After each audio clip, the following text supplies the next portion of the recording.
Assalamualaikum warahmatullahi wabarakatuh. Apa kabar anak bapak semuanya? Semoga kita selalu dalam lindungan Allah Subhanahu wa taala. Kembali lagi dalam pelajaran Pendidikan Agama Islam kelas 5.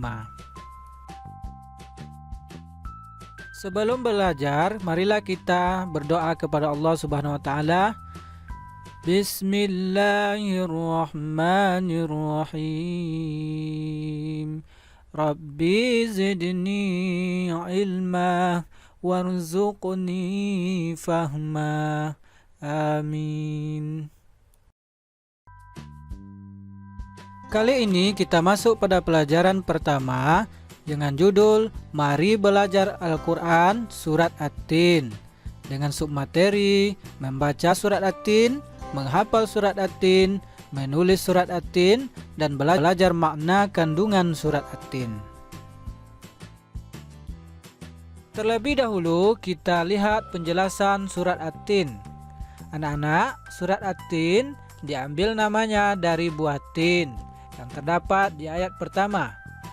Surat At-Tin merupakan salah satu surat yang diturunkan oleh Allah Subhanahu wa taala di kota Mekah, sehingga disebut dengan surat Makkiyah. Rasulullah menerima surat At-Tin sebelum beliau hijrah ke kota Madinah. Surat At-Tin terdiri dari 8 ayat yang terdapat pada juz 30 dengan urutan surat yang ke-95. Kandungan surat At-Tin menjelaskan bahwa Allah Subhanahu wa taala menciptakan manusia dalam bentuk yang sebaik-baiknya. Allah Subhanahu wa taala memberikan balasan yang setimpal kepada manusia sesuai dengan perbuatan dan amalnya. Selanjutnya, mari kita belajar membaca surat At-Tin. Dimulai dengan ta'awuz. A'udzu billahi minasy syaithanir rajim. Kemudian membaca basmalah. Bismillahirrahmanirrahim. Selanjutnya, perhatikan tanda bacanya. Bacalah dengan suara yang jelas, bukan di dalam hati. Bacalah berulang-ulang sampai lancar. Kemudian, bacalah dengan tartil. Wattini wazzaitun wa turi sinin وهذا البلد الأمين لقد خلقنا الإنسان في أحسن تقويم ثم رددناه أسفل سافلين إلا الذين آمنوا وعملوا الصالحات فلهم أجر غير ممنون فما يكذبك بعد بالدين أليس الله بأحكم الحاكمين. Nah, sekarang kita akan belajar menghafal surat At-Tin. Bagaimana caranya? Yang pertama, dimulai dari ayat yang pertama, bacalah berulang kali sampai hafal, sampai mahir dan lancar. A'udzu billahi minasy syaithanir rajim. Bismillahirrahmanirrahim. Wattini wazzaitun. Wattini wazzaitun. Wattini wazzaitun. Anak-anak, setelah hafal, dilanjutkan ayat kedua, kemudian ayat ketiga, dan seterusnya hingga ayat terakhir. Kemudian mintalah orang tua atau saudaramu di rumah untuk menyimaknya. Setelah menghafal Al-Quran, sekarang kita akan belajar bagaimana menulis surat At-Tin. Apa manfaatnya? Tentunya selaku muslim, kita akan mendapatkan ilmu Al-Quran, keterampilan, dan mendapatkan pahala dari Allah Subhanahu wa taala. Anak-anak, tuliskan surat At-Tin pada buku catatan masing-masing ya. dimulai dari kanan ke kiri. Lakukanlah dengan rajin, teliti, serta penuh kesabaran. Selanjutnya kita akan belajar makna kandungan dari surat At-Tin. Kita mulai dari basmalah ya.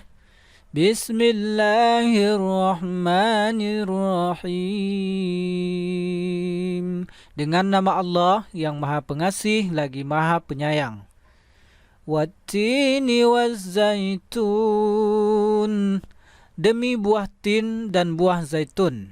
Anak-anak, tin adalah buah yang enak dan lembut serta cepat dicerna. Ia juga mempunyai banyak manfaat sebagai obat. Zaitun adalah buah yang memiliki keistimewaan karena kandungan minyaknya yang berlimpah. Waturi Sinin, dan demi Gunung Sinai. Anak-anak, Gunung Sinai terletak di semenanjung Sinai dan dikenal dengan nama Jabal Musa atau Gunung Nabi Musa. Karena tempat ini dahulunya Nabi Musa menerima wahyu pertama dan diangkat menjadi rasul. Pada malam Mi'raj, Rasulullah SAW juga pernah berhenti sebentar di tempat ini dan melaksanakan sholat sebagai penghormatan beliau kepada kesucian tempat ini. Wahadzal baladil amin, dan demi negeri yang aman ini. Kota Mekah disebut dengan kota yang aman karena siapapun yang memasukinya akan dijaga keamanan dan keselamatannya oleh Allah Subhanahu wa taala. Kota Mekah juga disebut sebagai Ummul Qura dan tanah yang aman. Kota ini banyak menyimpan sejarah sejak zamannya Nabi Ibrahim alaihi salam. Laqad khalaqnal insana fi ahsani taqwim. Sesungguhnya kami telah menciptakan manusia dalam bentuk yang sebaik-baiknya. Allah Subhanahu wa taala menjadikan manusia dalam sebaik-baik bentuk.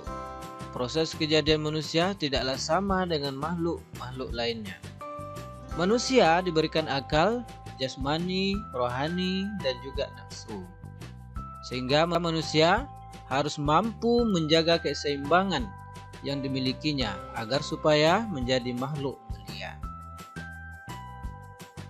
Summa radadnahu asfala safilin. Kemudian kami mengembalikannya ke tingkat yang serendah-rendahnya. Anak-anak, Allah Subhanahu wa taala telah mengingatkan manusia, sekalipun mereka sempurna, tetapi dapat turun derajatnya menjadi hina karena pengetahuan, sikap, dan perilakunya apabila telah keluar dari aturan yang telah ditetapkan oleh Allah Subhanahu wa taala dan juga aturan Rasulnya. Illalladzina amanu wa 'amilus shalihati falahum ajrun ghairu mamnun. Kecuali orang-orang yang beriman dan mengerjakan amal soleh, maka baginya pahala yang tiada putus-putusnya. Orang-orang yang tidak pernah hina adalah mereka yang beriman dan melaksanakan amal soleh kebaikan.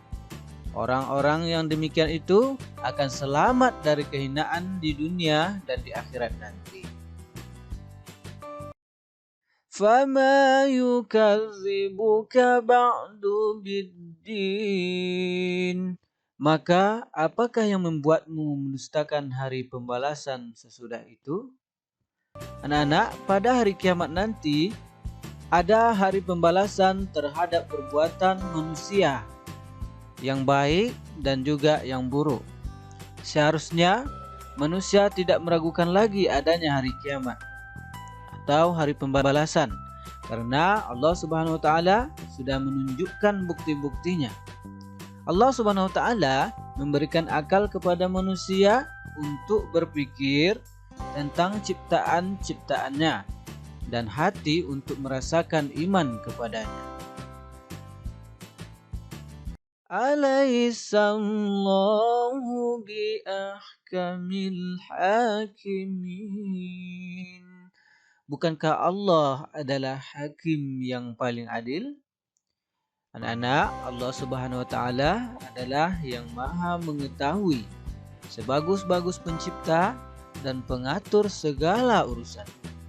Allah Subhanahu wa taala telah memberi keputusan atas segala persoalan. Tiada perbuatan walau sekecil atom pun yang dapat terlepas dari pengadilannya. Pengadilan Allah Subhanahu wa taala adalah sebaik-baik pembuat keputusan.